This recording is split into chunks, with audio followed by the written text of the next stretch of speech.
Olá a todos, sejam bem-vindos ao canal do Centro Espírita Allan Kardec de Campinas. Nós hoje vamos tratar do capítulo 11 do Evangelho segundo o Espiritismo, amar o próximo como a si mesmo.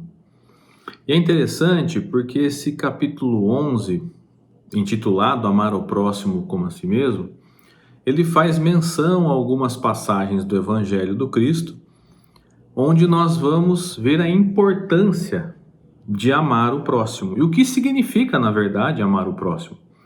Por que nós devemos amar o próximo? E o mais importante, como amar o próximo? Porque às vezes nós temos ideias na nossa mente da maneira como nós devemos amar o próximo, só que muitas vezes pode ser uma maneira diferente daquela que o Cristo realmente quis nos trazer. Então a ideia hoje é a gente ter essa noção. O Evangelho trazer para a gente essa noção de amor ao próximo. O Evangelho abre com um item chamado Maior Mandamento. Ele vai falar para a gente uma passagem que está lá em Mateus. Eu vou ler a passagem para a gente poder discutir um pouquinho ela. Os fariseus, quando ouviram que Jesus tinha feito calar a boca dos saduceus, juntaram-se em conselho. E um deles, que era doutor da lei, tentando-o, perguntou-lhe: Mestre, qual o maior mandamento da lei? Então os fariseus viram que Jesus havia trazido uma preleção maravilhosa para os saduceus, viram que os saduceus ficaram sem resposta sobre as informações que Jesus havia trazido até então, e resolveram tentar Jesus.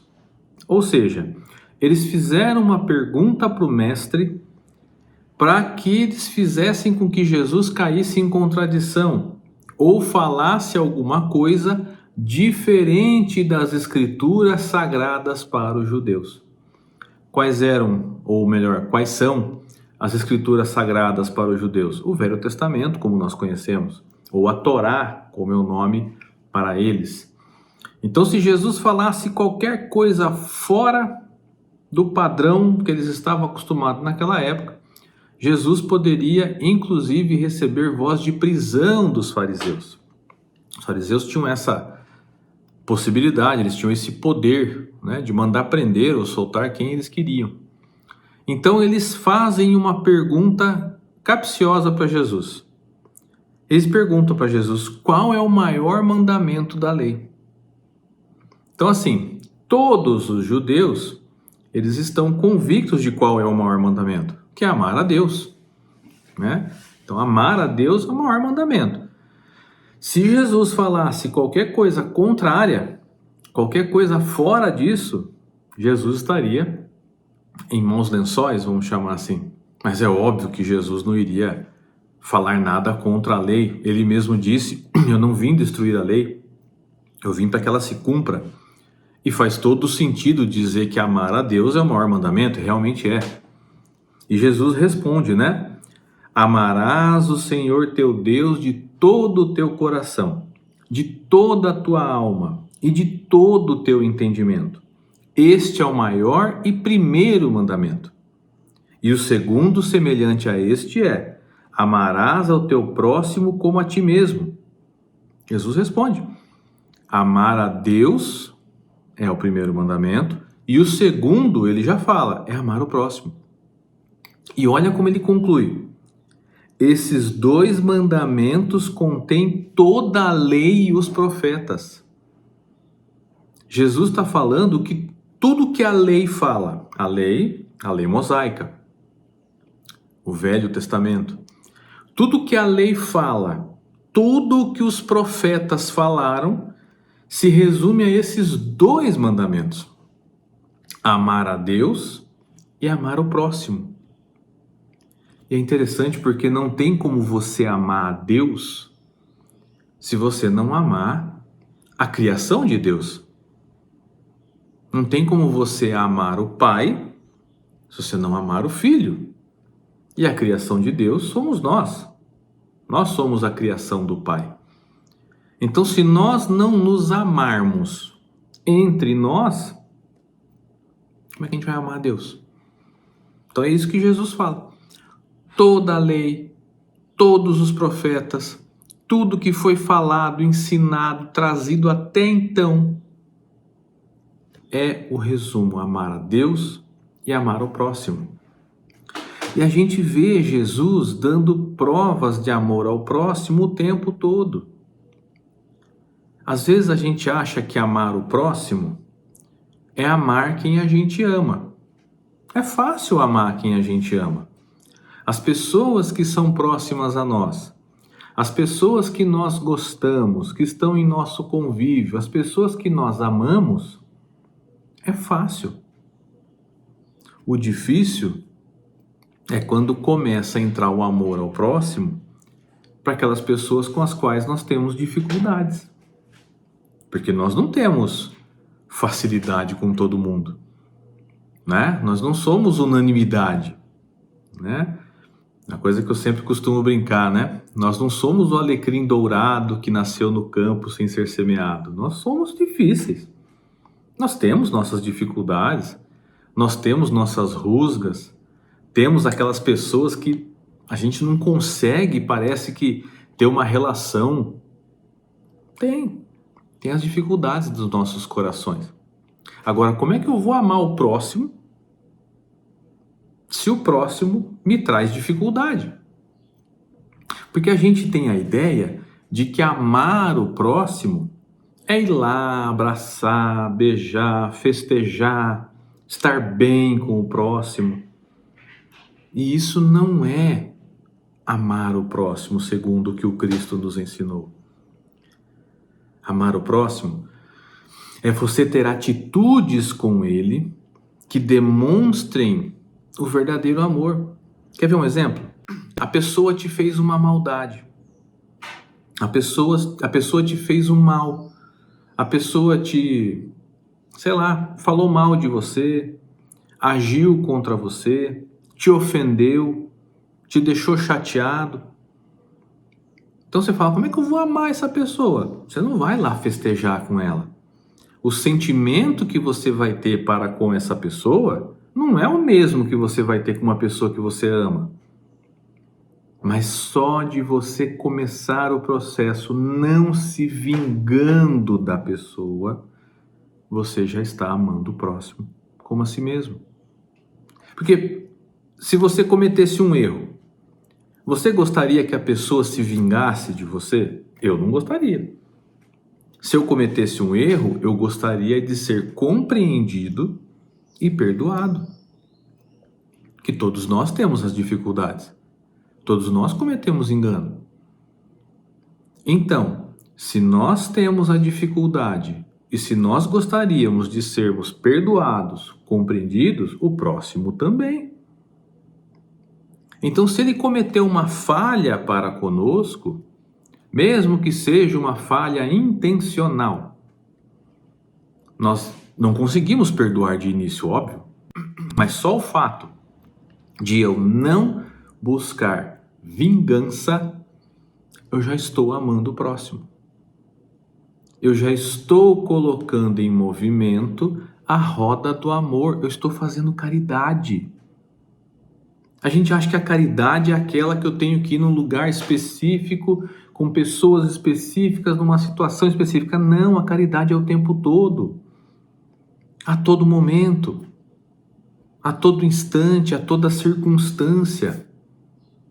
Então, se eu consigo não buscar vingança contra aquela pessoa que me fez a maldade, com quem eu tenho uma rusga, uma chateação, eu já estou praticando a lei do amor que o Cristo nos disse. Agora, se eu conseguir, num segundo momento, orar por aquela pessoa, pedir a Deus que aquela pessoa receba a compreensão do erro que ela cometeu, que aquela pessoa entenda o mal que ela tenha feito, e que ela possa ser perdoada por si mesmo e por mim também.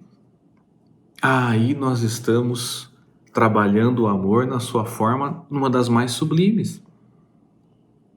Orar por aqueles que nos fazem o mal. É um trabalho gigantesco dentro da gente. Não é fácil. Ora, imagine, né, você fazer uma oração para aquela pessoa que te fez o mal, é um processo interno de recuperação muito grande. Isso se chama reforma íntima. É a reforma íntima que nós estamos fazendo.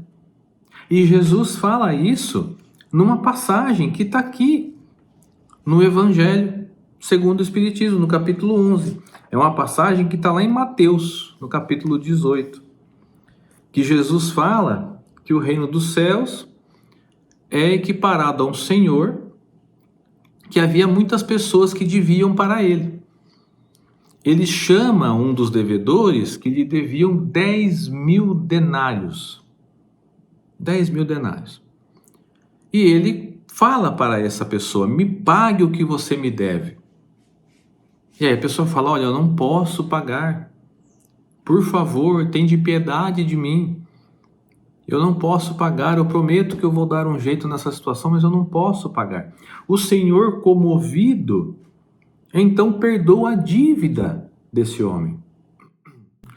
A hora que ele sai da casa do Senhor, ele encontra um servo que lhe devia 100 dinheiros, bem menos do que ele devia. Ele pega o servo pelo pescoço e fala: paga o que me deve. O homem diz: mas eu não tenho como lhe pagar. Então ele manda prender esse homem para que ele possa pagar o que lhe deve. O Senhor, quando ficou sabendo dessa atitude, ficou muito chateado e mandou prender o homem que o devia 10.000 denários. Ou seja, o Senhor dessa parábola é Deus. Não é que nós vamos dever para Deus alguma coisa, mas é a forma que Jesus encontra de explicar para aquelas pessoas da época, e para nós também, que se Deus perdoa nossos maiores erros, por que eu não posso perdoar um erro do próximo que às vezes é muito menor que o meu? Por que eu não posso perdoar o que o outro me fez, que às vezes é uma coisa simples, é uma coisa boba? Eu é que estou criando monstros, tempestade em copo d'água. Por que Deus tem misericórdia comigo? Ele entende os meus erros, ele entende minhas limitações, e eu não posso fazer o mesmo com quem me deve muito menos. Então é essa misericórdia que nos falta para amar o próximo como a si mesmo. Eu sei, não é fácil. Realmente é difícil, porque mexe com sentimentos primitivos dentro de nós. Mexe com orgulho, mexe com vaidade, mexe com egoísmo, aquele monte de sentimento ruim dentro da gente. Mas é um trabalho a ser feito. É uma recuperação. Por que eu chamo de recuperação? Porque nós nos enganamos do passado. A gente não se lembra, graças a Deus. Mas imagine se nós lembrássemos todos os nossos delitos, nossos problemas que nós criamos e causamos em vidas anteriores, as quais hoje nós estamos expiando, e vai saber se aquela pessoa com a qual eu tenho dificuldade não é alguém lá do meu passado que eu fiz sofrer muito lá atrás. E que hoje essa pessoa está cobrando o engano que eu cometi com ela. E eu tenho a chance de estar andando com ela nessa encarnação e não resolvo. Eu perco a oportunidade de resolver. Eu perco a chance de amar o próximo, de perdoar como eu gostaria de ser perdoado. É uma coisa a se pensar.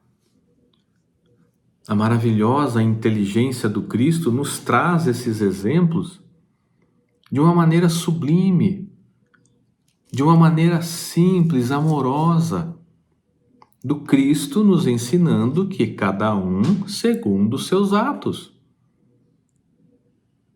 Cada fruto conforme sua árvore. Uma árvore boa não dá fruto ruim. Então, que tipo de árvore que nós estamos sendo? Agora, se eu vou tentar reconciliação com aquela pessoa e ela não quer, aí já começa a ser uma questão dela. Eu estou tentando. Eu estou fazendo minha parte. Vai dela também amar o próximo como a si mesmo. Os ensinamentos não cabem só para mim, cabem para a pessoa também. Cabe para todos nós.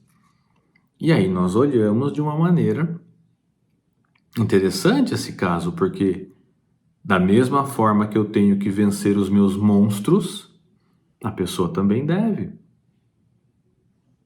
Isso é importante para nós. E amar o próximo é dar a cada um segundo a sua necessidade. Tem uma outra passagem que vai encerrar esse nosso assunto, que está no Evangelho de Mateus também, no capítulo 22, que é o famoso dai a César o que é de César. Essa passagem é interessante. Havia pessoas ao lado de Jesus e perguntam, né? Os fariseus perguntam a Jesus: nos é lícito pagar impostos? Olha que pergunta.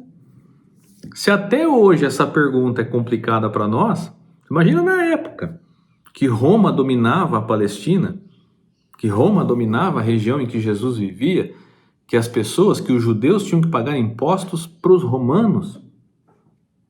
É lícito pagar impostos? Jesus pegou uma moeda e perguntou: de quem é a imagem nesta moeda?